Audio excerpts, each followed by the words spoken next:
Welcome back to Chat English, where we teach you the English you actually use in real life. Today, we are going to fix a tiny texting mistake that makes you sound totally bossy without even realizing it. Imagine this. It is Tuesday afternoon, you see a colleague who speaks amazing English, and you want their secret. You type, "Tell me how you learned English." But wait, you stare at the screen and feel a sudden flash of panic. Does that sound rude? Are you demanding an answer? I used to do this all the time. I would send these short, blunt messages to my coworkers, and then I would sit there feeling so incredibly embarrassed when they replied with just one cold word. By the end of this episode, you will know the exact English softeners to use so you can ask anyone for advice, politely and naturally. I really love this topic, Jessica, because that feeling of panic is so real. You type the message, you read it 10 times, you change a single word, you delete it, you rewrite it, and then you just stare at the send button. Your thumb is hovering over the screen, but you are paralyzed. You think, what if they read this and think I am a terrible, rude person?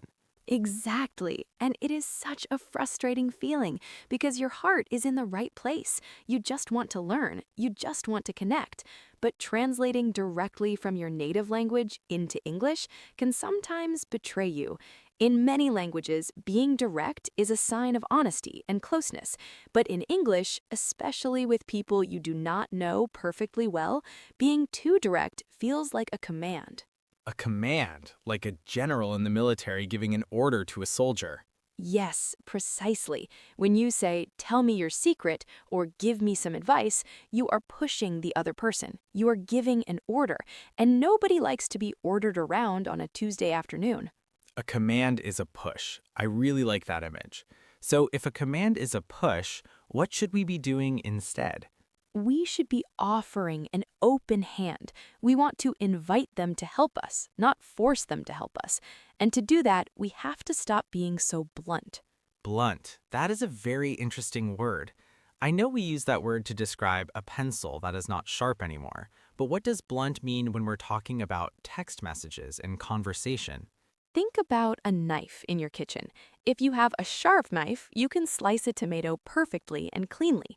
But if you try to cut a tomato with a blunt knife, a knife that has lost its edge, you do not slice it cleanly, you just smash the tomato. You ruin it. That's exactly what happens to a relationship when you use blunt English. You smash the connection. Wow, you've smashed the connection. That makes so much sense. A blunt text message is heavy and hard, and it damages the delicate relationship you're trying to build. I know exactly what a blunt text feels like. My heart always sinks when I receive one. Yes, and the worst part is that English learners almost never mean to be blunt. They're just trying to communicate clearly. They think fewer words is better. So instead of a polite request, they write, "Check my grammar," or "Send me the document," or "Meet me at 5."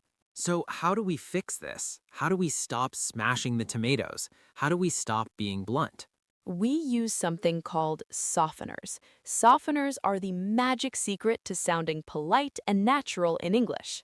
Softeners, like the fabric softener you put in the washing machine to make your clothes feel nice and fluffy? Exactly like that, but for your words. Imagine you're throwing a baseball to a friend. If you throw a hard baseball directly at their face, they will put their hands up to block it. They feel attacked. But what if you wrap that hard baseball in 3 thick, soft pillows before you throw it? Well, then they can catch it easily. It doesn't hurt at all. It might even be fun to catch. Yes, softeners are the pillows we wrap around our requests. We take the hard baseball, which is the favor we need, and we wrap it in soft, polite words so the other person feels comfortable catching it. I love that. Softeners are pillows for your sentences. This reminds me of a philosophical question about English culture. Do you think this is why English speakers say sorry so much? Is it all part of the same culture of softening our presence and making sure we don't take up too much space or cause any friction? That's a brilliant observation, Dave. Yes, absolutely. English politeness is all about respecting the other person's autonomy. We want to give them the freedom to make their own choices. When we use softeners, we are subconsciously saying, I respect your time, I respect your energy, and I'm not forcing you to do anything. This is incredibly helpful. But what does a blunt text actually feel like in the real world? Have you ever received one that made you upset? Oh, definitely. I remember one specific time very clearly. It was a Friday night. It had been a very long, stressful week at work. I was finally relaxing on my sofa. I had my favorite cozy blanket. I had a hot cup of chamomile tea in my hands, and I was just starting to watch a great movie. Suddenly, my phone buzzed on the coffee table. Oh no, the dreaded Friday night text message. Yes, I picked it up expecting a nice, funny message from a close friend. Instead, it was an acquaintance from an old job, someone I had not spoken to in maybe 4 months, and the text just said, "Send me the contact list for the marketing team." Wow, just like that? No hello, no how are you? Nothing, just send me the contact list for the marketing team. It was a complete command. How did that make you feel sitting there on your sofa? I immediately felt defensive. My shoulders got tight. I looked at the message and thought, "Excuse me? I am not your personal assistant. I am trying to relax." Even though I had the contact list on my phone and it would have taken me maybe 30 seconds to send it, I did not want to. The bluntness made me feel unappreciated. So, what did you do? What did you reply to them? I left them on red for 2 entire days.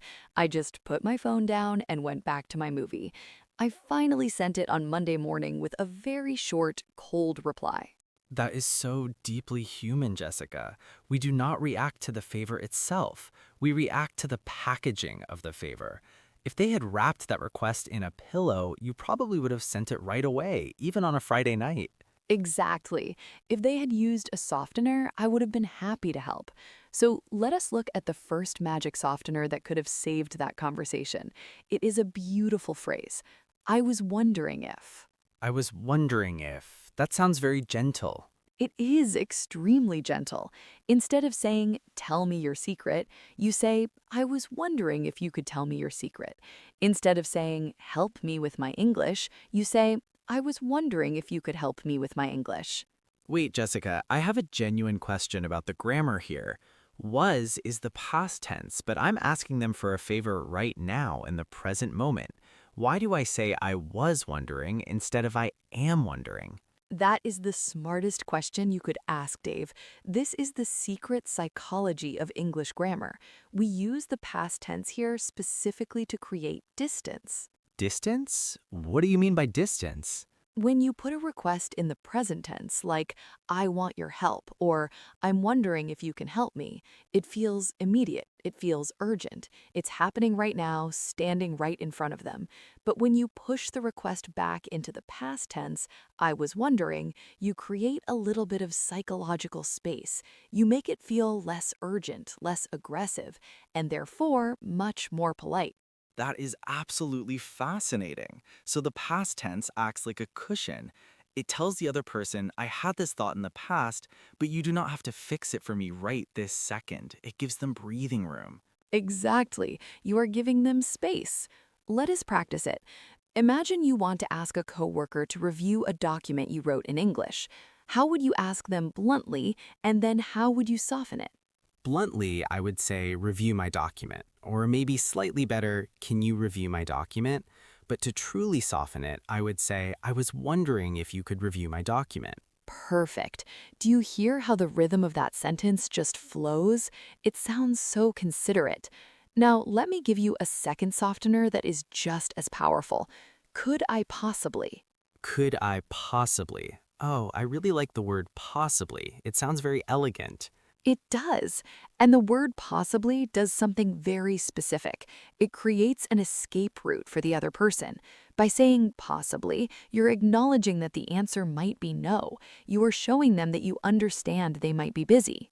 That is a great depth technique for friendships. You're saying, I know the answer might be no, and I'm already okay with that. So if I want to ask to borrow your car, I wouldn't say, lend me your car. I would say, could I possibly borrow your car? Yes, and notice how you instinctively dropped your voice and sounded a bit more humble when you used that phrase. The words actually change your tone. Could I possibly borrow your car? It's a wonderful softener. I think our listeners are ready to test these pillows out. I know we have a great challenge for them. We absolutely do. It's time for our interactive chat English quiz. I'm going to describe a scenario, and I want everyone listening to participate. This is my favorite part. Imagine this scenario.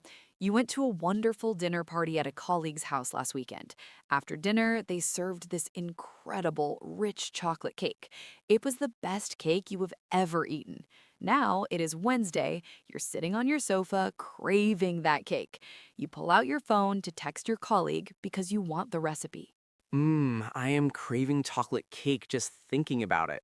Look at the 3 text messages on your screen right now. Option A says, I want your chocolate cake recipe. Option B says, can you give me your recipe? Option C says, I was wondering if I could possibly get your recipe. Pause the video right here, everyone. Look at options A, B, and C. Which text is the best, most natural reply to send to an acquaintance? Say your answer out loud before we tell you. I'll give you 3 seconds.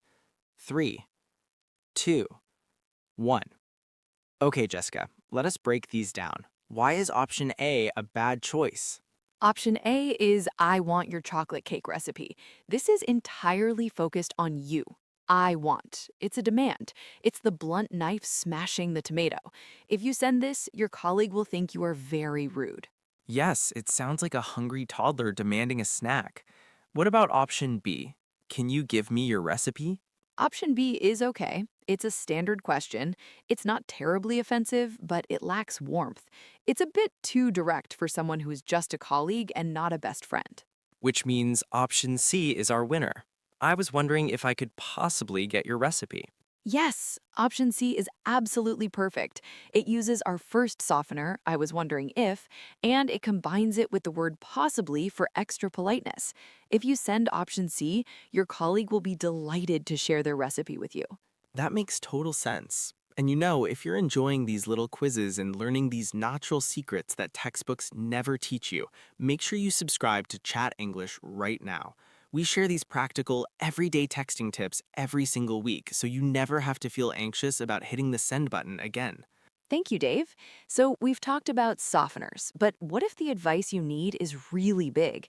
What if you're not just asking for a simple recipe, but you want to ask someone to spend an hour of their time helping you with a major life goal? That's exactly what happened to me last year. This is a story about a very big goal I had and how terrified I was to ask for help. Oh, please tell me, what was the goal?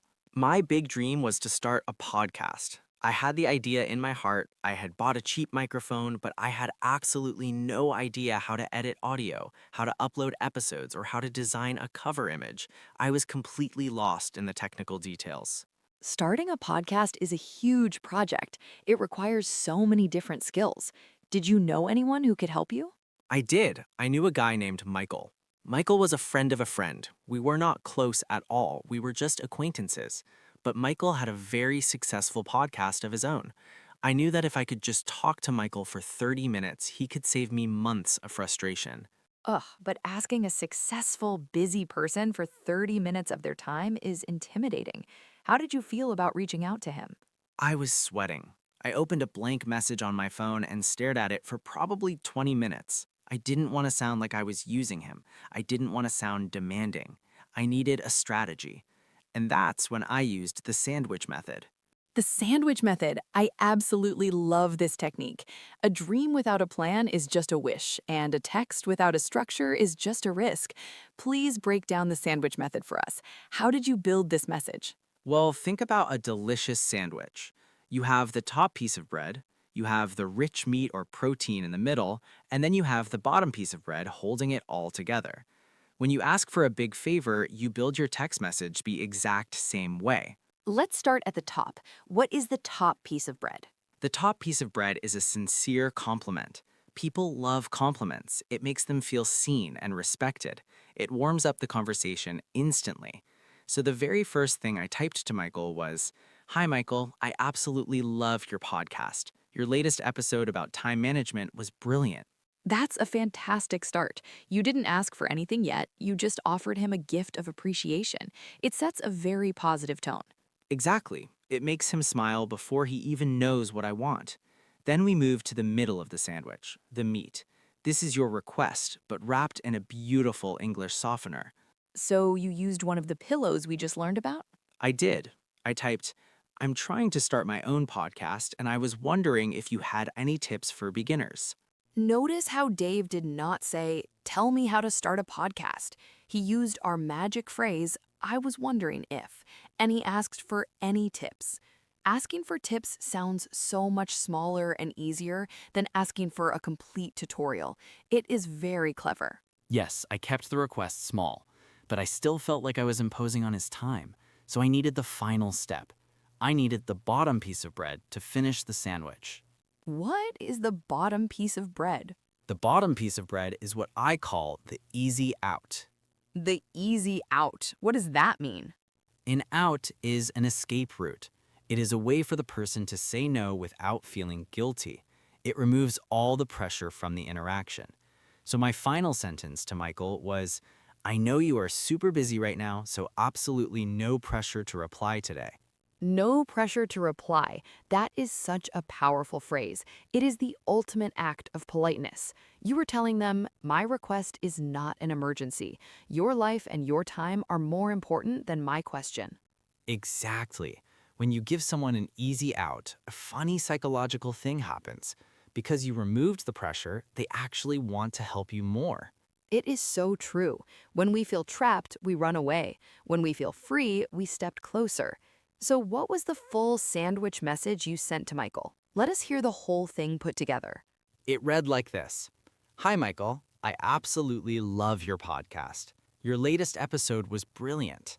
I am trying to start my own podcast, and I was wondering if you had any tips for beginners. I know you are super busy right now, so absolutely no pressure to reply today."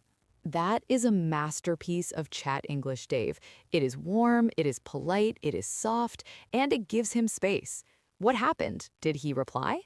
He replied 20 minutes later. He sent me a massive voice note full of amazing advice, and he even offered to jump on a quick phone call to help me set up my microphone.